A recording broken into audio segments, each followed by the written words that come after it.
Okay, now we know what the NFS concept is. Let us see how we can have data available to the client from the server using these 4 different commands. All we are doing right now is things on the client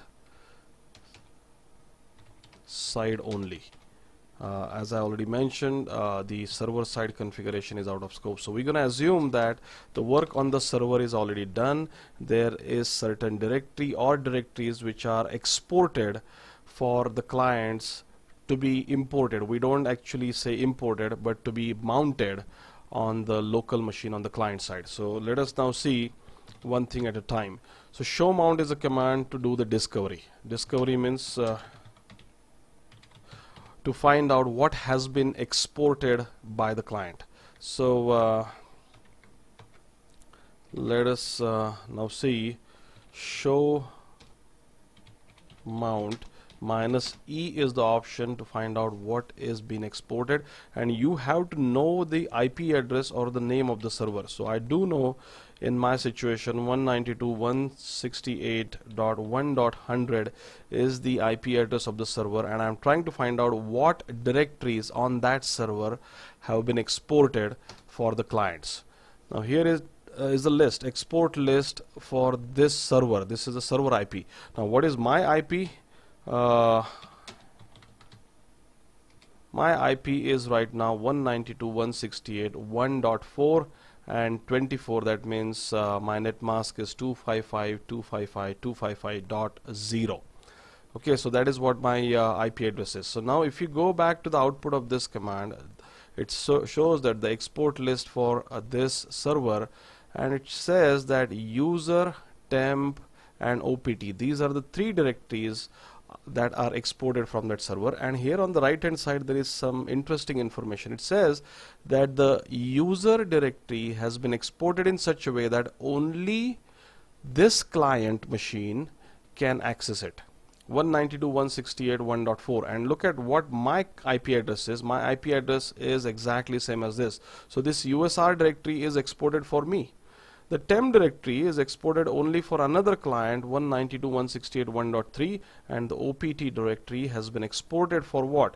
192.168.1.0. 0 is not an IP address of any host, it is the actually network, and this is the net mask. So anybody on this subnet, which means 1.1, 1.2, 1.3, 1.4 all the way to 254, all those things, all those client machines can now have access to this if they decide to mount that on their machine. So this is our first command, show mount minus E and the IP address of the server machine. So that is what we have found out now. So show mount will show you that. Then once we know that, we have to mount the actual directory.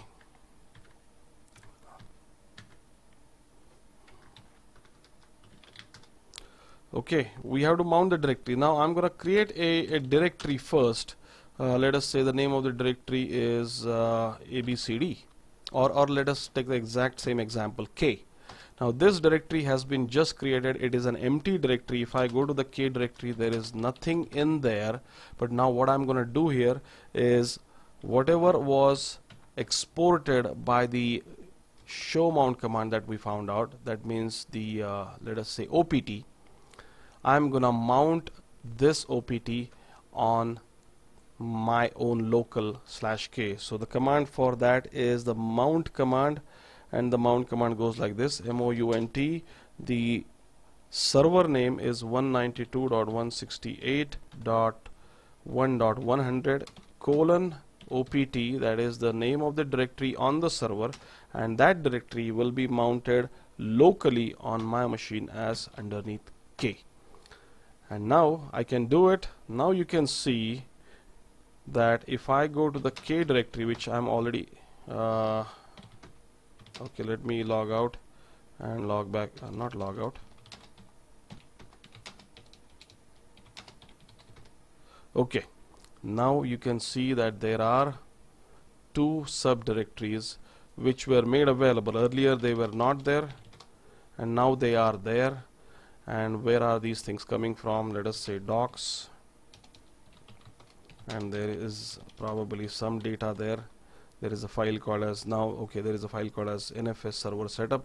If you want to kind of know how to set up the NFS server, you can go to this file. This is some of the notes that I have prepared here to set up the NFS server. But these are the files that I have. A.txt is another file there. This is something to do with the LDAP that we'll see a little later. And I opened up the file, I made the modification there, I changed 2 characters and I saved it. So as you can see, it is not only exported for reading, it has been exported for writing also, and that is something the server side can dictate whether the directory has to be exported for reading or writing or both, and that is something that we can do. Now show mount is a command which will do the discovery of what has been exported. Mount is the command which will mount the remote directory, the server directory, on the local machine. And then df command is a very nice command. See, df-h will show you the file systems and the mount point. So K is the mount point for which file system? So 192.168.1.100/opt. So if you just actually run the df-h command, it will tell you whether the directory is local or remote. Now look at this directory. This is definitely local. This is a hard disk partition. This is also definitely, all these are local ones, and this is the only one which is mounted from a different mount point, which is on the server .100. So that is how the df command also works, and this goes you. If you want to unmount it, you can do an unmounting. So umount and just K. So whatever has been mounted, that has been put on top of K, will be now gone, and it tells me that the device is busy, and that is because I am inside that directory. If I if I come out of that directory, then I should be able to unmount it, and now the df-h will not show me anything. In fact, I had mounted something different earlier, which is not available from the server now, and that is why it is telling me stale NFS file handle. So this was an NFS mount earlier which does not have the remote server availability. So that's a different issue now. But now, as you can see, my df-h command doesn't show me K, which has been unmounted now. So that's what these are the 4 commands for NFS mounting. So make sure that you understand the NFS mounting. Now we will not go into the details of how to make the mount permanent, but if you are interested in knowing that, then you can go to etc fs tab and make an entry there, and therefore during the boot time, when the machine boots up, automatically the K directory will have been mounted over the remote directory there on the server side. But that is something which is out of scope, and we will not discuss that right now. So this is all about NFS mounting on the client